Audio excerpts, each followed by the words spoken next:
Well, let me ask you something. Can a monster feel fear?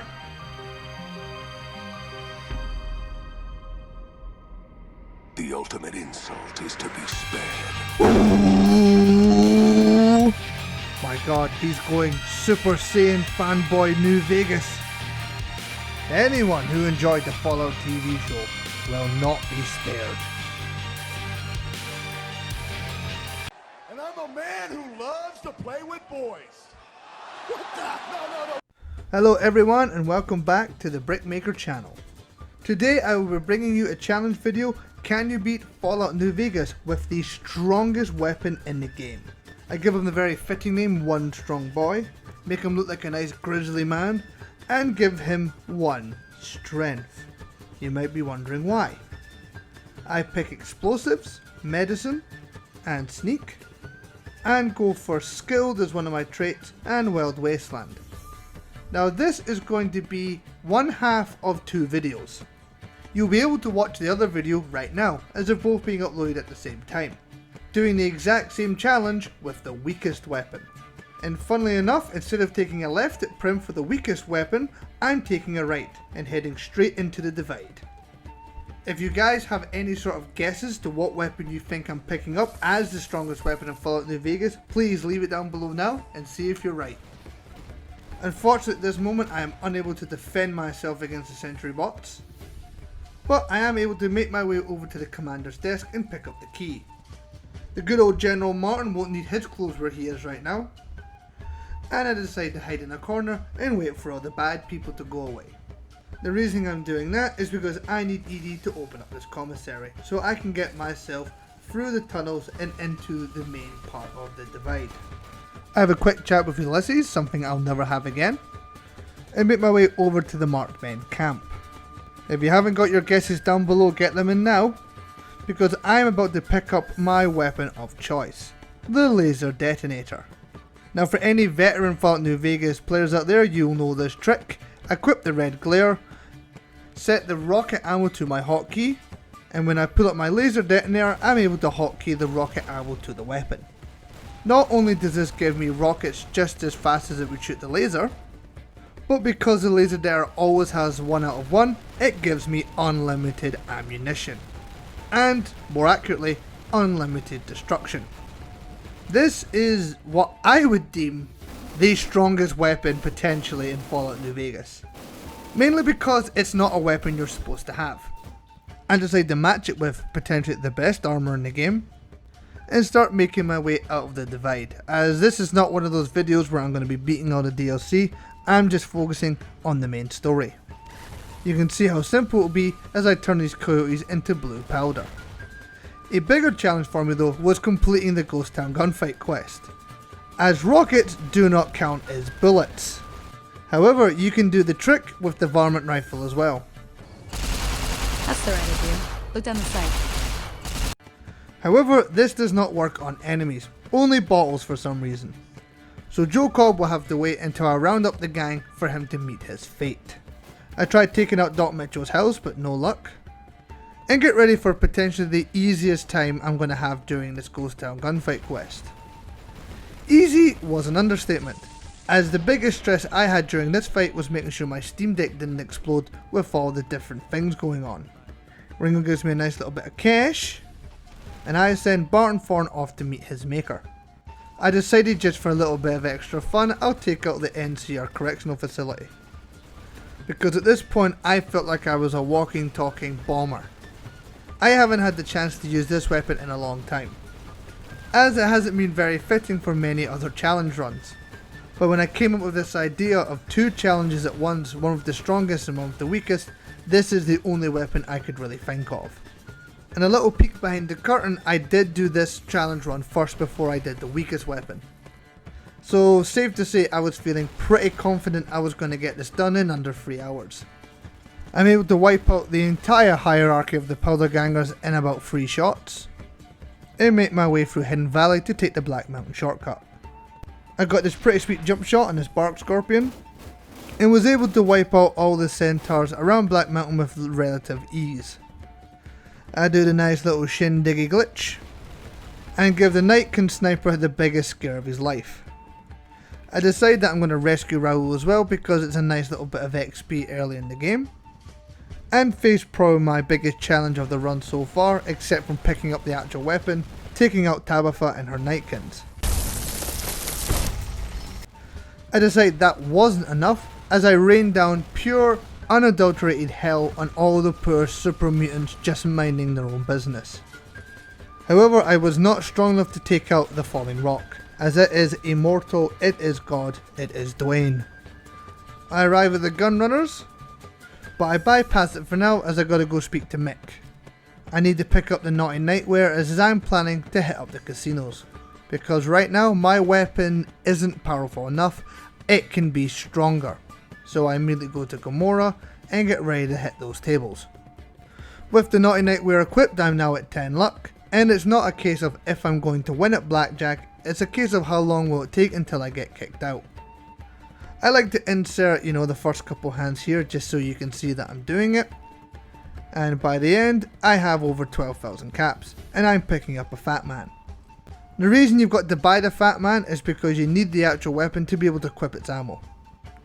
My laser detonator is now currently equipped with all the different mini nukes. And honestly, this is where the run started becoming a bit more challenging. The biggest risk to the Mojave was me. And the biggest risk to me was also me. Because the splash damage on these mini nukes took a little bit of time getting used to it. And in an act of total fairness, the boomer starts shooting missiles back at me. And I'm usually annoyed at this point because why would they do that? If they've got any idea what I'm all about, they are totally in the right to try and preemptively shoot me out of the sky. I am become death. I am the biggest risk to these poor people's lives. And like I said before, I'm also the biggest risk to my own life. So I take a different approach and sweet talk myself into the base initially, because if you try going gun blazing you can't open the gate. I did try a few times to get them to open the gate as I was fighting, but there was just no go, they weren't stupid enough to do it. However, I did get probably my 10th death so far by just shooting low yield mini nukes inside closed doors. I don't think there is any explanation, I don't think there is any words I can say. I'm just a silly boy. I approach it with a little bit more of a cooler head and just use incendiary rockets instead. They really mess up the textures on the windows, but they mess up the boomers even more, so I'll give them a pass. The burn damage is very handy because when you're trying not to blow off your own legs, having a little bit of extra burn goes a long way. With the boomers dealt with, I decided I'll go deal with the Great Cans, and why not take the hardest route possible through Good Springs and through all the different Cazador nests. It's here that I realise I'm able to shoot enemies straight into the sky like a meteor. I also started playing with the timed mini nukes, and these started to become probably my favourite and the most useful weapon that I had in my entire arsenal. Mainly because you could do a lot of different smart and sneaky tactics with them. I arrive at Red Rock Canyon, and I pass the time just by firing rockets into people's living quarters. It's here where I tested out a nice little tactic which I thought was unbelievably smart, but unfortunately never worked. Firing timed mini nukes into an area and then immediately leaving does not mean the mini nukes will go off. Every time you go back in, it's as if you'd never shot them. I waited and waited for those mini nukes to go off, but even after re-entering, they're nowhere to be found. So I had to change back over to my incendiary rockets, mainly just to get them to come out of the door because, well, inside enclosed spaces are not my friend. In fact, by the end of this playthrough, nobody is my friend because, well, it's just easier to blow them all up than getting them on your side. One downside of the timed mini nukes is that they can bounce back to your own feet. Well, should I say foot because I'm missing a leg. In terms of practicality, the rockets are actually the better weapon. They're a lot more practical, you can actually use them close up and you won't obliterate yourself. And you can also get pretty cool kills like this. I mean, at some points I was wiping out entire groups of people without even entering or identifying their marker on the map. I also got lots and lots of lag. This is a single player game. I eventually just started wiping out different raider groups and just different groups of people in general as I was passing.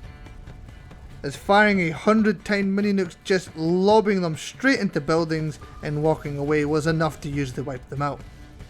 I never did find Cook's head, but one thing I did find out is that the top of these bridges aren't solid. Like I said, I like to walk around and just blow stuff up as I go. The bottom of these bridges are solid, but the top are not. I don't know, you could probably add that to a fact video about Fallout New Vegas. Now you might be wondering, why am I heading over to the aliens? Again, it was just a little bit of morbid curiosity. If varmint rifle ammo could work, then could alien power cells work? Being the most powerful weapon in the game, it unfortunately did not. I have the alien power cells equipped, but every time I shoot, there is no damage that comes out. Unfortunate, but not too unsurprising with the whole Joe Cobb thing. I decided to take out all my frustration and anger on the Brotherhood of Steel. Now, I'm not sure what was easier, doing the Brotherhood of Steel with this weapon or doing them with the chainsaw. And I honestly might even say at this point it could have been the chainsaw. You can see my health bar keeps getting wiped out and my poor little limbs just cannot keep themselves from not getting crippled. And the Brotherhood bunker is all pretty tight corners. I know it's not a matter of if I can clear it out, it is a matter of when. But it's really the bigger question of how many times will I accidentally explode myself until I get through all of it. I got a bit scared when these guys reopened that door. I thought I'd found another clever tactic with the tiny mini nukes, just fire them through a door, run away, and then close another door behind me. When it's timed right, it can work out very, very well and I don't get one bit of damage. And unfortunately for Harden, I get him with it as well. I feel like a little child. I just run up, splatter my mini nukes everywhere and then run away, as if I'd thrown a water balloon at him. But these are not water balloons, these are mini bombs. And I feel the full power of them in just a moment. I swear I got out of the blast radius. I'm pretty sure it hit through the grate in the bottom and flew up behind my feet. So I'm pretty sure right now the chainsaw is winning, because when I did this with the chainsaw, I don't think I even got taken out once. I might have. I haven't watched that video in a while. And if you haven't watched it, then you should go back and watch it as well. Can I beat Fallout New Vegas as the American Psycho? Check it out, guys. It was a good one. I finally speak to Victor. As weirdly enough, the only thing I've done in New Vegas as I arrived was gamble, which is not what you're supposed to do here. You're supposed to start wiping out different families. So, the Lord giveth and the Lord taketh away. Despite the Omertas giving me a table to play and a bunch of caps in my pocket, they were the first casino to face the wrath of my laser detonator. And again, it was unfortunately all inside, so I had to really, well, make sure I kept enough space between me and them. All the guys on the first floor with suits were no match. And I used my tiny mini nukes to lob them over this balcony and see if Big Sal is really that big. Funnily enough, he is, because he survived that and was able to make his way down the stairs. But the rockets catch him and I head straight over to the tops to, well, to be perfectly honest, do the exact same thing again, but make sure I get the platinum chip. I really can't afford to lose Benny's body like I lost Harden's. Because if I forgot to mention it, I was unable to actually blow up the Brotherhood bunker because I was unable to find Head Paladin's body to get his keycard. So yeah, I was a little bit nervous in making sure I didn't disintegrate Benny into the abyss. With the platinum chip safely secured into my pocket, I then decided to head over to the Ultralux. And ding ding ding, you're correct sir with your answer, I'm doing the exact same thing again. But this time it's a lot easier because they don't have guns and they're only wearing tuxedos. While I'm obliterating Mortimer, this is a good moment to say, why don't you guys subscribe to the channel? I post videos like this every week, and leaving a like does a lot more help than you can ever know. But anyway, plugs out of the way, I head straight back over to the last casino to wipe out its only one inhabitant. He has absolutely no chance. But he did survive a couple shots, so good on him. It's here I pick up the splash damage perk as I decided that my own legs weren't worth it. And give Yes Man the good news that he can go over and take over the tops. I plug Yes Man's USB into Mr. House's hard drive, and that makes him jump for joy. With that, I get sent down to the basement to watch Yes Man upgrade his nice little toys. It's very uncomfortable watching Yes Man describe what his Securitrons are not doing because they're lying there in a heap of scrap. But there's no time to think about stuff like that, as we've got to head straight to the fort. These Jackal gang members have been waiting for me ever since level 3, and I don't think they expected the son of Oppenheimer to show up with a nice little laser pistol. I was able to fire this Jackal gang member about a quarter of the way across the map towards this tunnel. I decided to take a little bit more of a scenic route to get more of a high ground on Cottonwood Cove, and I ran into, genuinely, a character I have never spoken to in any Fallout game before.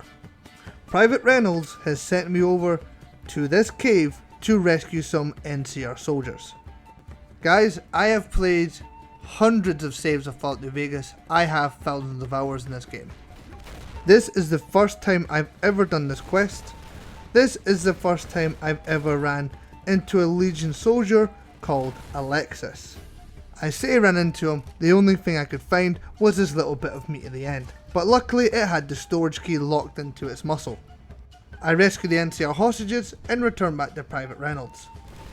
So many years later, so many videos, and again that is a first.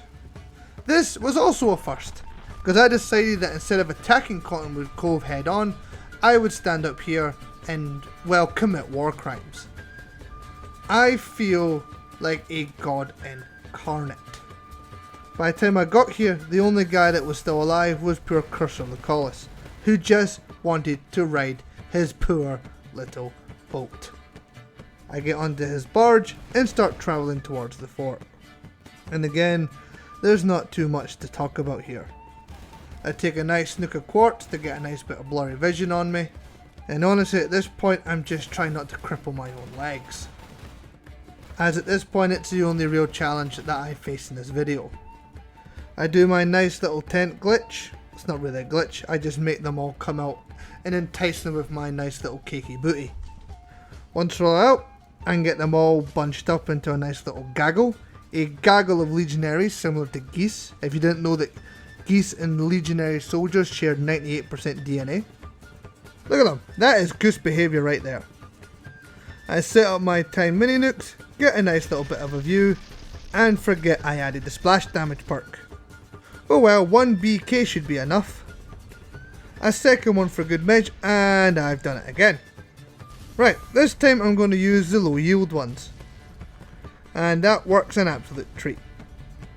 The poor Legion soldiers that were just hanging out by their little tents, I mean god, what a terrifying sight right there.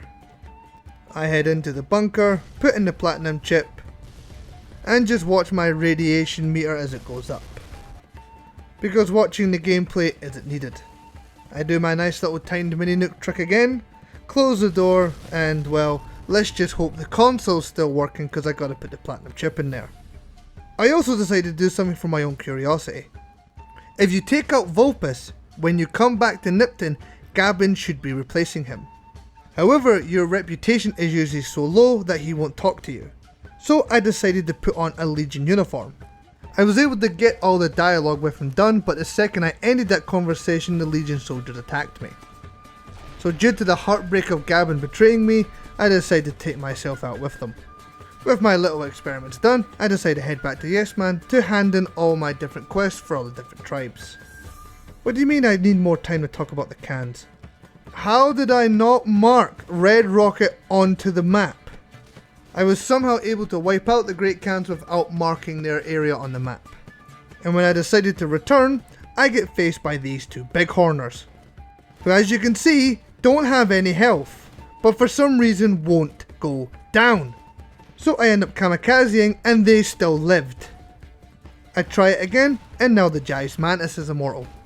I assume this is some sort of glitch with the weapon. I did so much damage so fast the game didn't register it, so the enemy is now just immortal. But with all that craziness out of the way, I quickly mark Red Rocket Canyon and head back to Yes Man. And I see you too, buddy.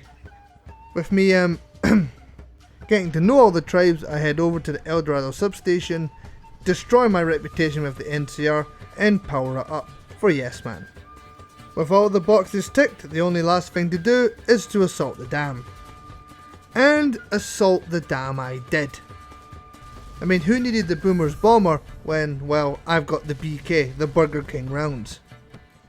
I terrify the NCR so much, this poor sniper can't stop falling. But don't worry man, I'll give you a little bit of a hand. I mean, after I stop missing. There we go, first time's the charm. I still somehow broke my own arm doing that. I tried to use my sneaky tactic on the heavy troopers and end up putting all the time bombs right in my own feet. Second time's the charm though, I'm able to get my nice little deflection rounds off there. Didn't even get any damage, that means it was successful. And install Yes Man into the big computers. With him all ready to rock and roll, I turn on the switch, power up the dam, and assault the Legate's camp. Now you guys might be surprised at how long this battle took. It actually did take quite a long time. The Legate is the most powerful character in the game and took me a lot of different attempts to wipe him out. So I made sure I took out any of his reinforcements early so he didn't have any backup during the battle. I get myself into position, I get my BK rounds ready, and well, I take myself out first. Right, let's try that again. Again, like I said guys, this battle took me a very long, and it's done. It's over, it's finished. It's time to go speak to the General. At first my heart sank as I thought the General had his own laser detonator with the way he blew up that gate. But sadly I was mistaken, as the General is, well, I think he knows what's coming now. I pull up the incendiary rounds because I know if I start firing off Fat Mans it was not going to go well. And my poor Steam Deck is struggling its little heart out to keep this game running at this point. And I'll tell you right now, this game didn't crash once. And yes, it does answer the question. You can beat Fallout New Vegas with the strongest weapon, because of course you can. Now, like I said at the start of this video guys, this is one half of a two-part video. Uploaded at the same time, you will now be able to watch Can You Beat Fallout New Vegas with the weakest weapon. The rules in that video were the exact same. Gotta do the Yes Man ending with meeting all the tribes. And I'll tell you right now, I probably didn't get as many deaths in that run, but it probably took about double the amount of time. I won't spoil what weapon that is, but if you guys want to take a guess at the weakest weapon in Fallout New Vegas, leave a quote on this video, and then click over and see if you were right. This might be something I want to do with other Fallout games. I found this really enjoyable. And especially for Fallout New Vegas where it has such wacky weapons, I feel like this one had the biggest gap potentially between the best and worst weapon. For Fallout 4 and Fallout 3, I think they'll have a little bit more of a, how do you say it, the worst and best weapon are probably closer. Like the best weapon won't be as good as this one, but the worst weapon will be a lot worse than the one for Fallout New Vegas. But if you want to see me do that, leave a comment down below as well saying you'd like me to do that challenge. But like I've said, please remember to like the video, it helps out so much more than you know. Please subscribe as we're always trying to hit new milestones, and I look forward to seeing you in the next video. Take care guys and enjoy your weekend.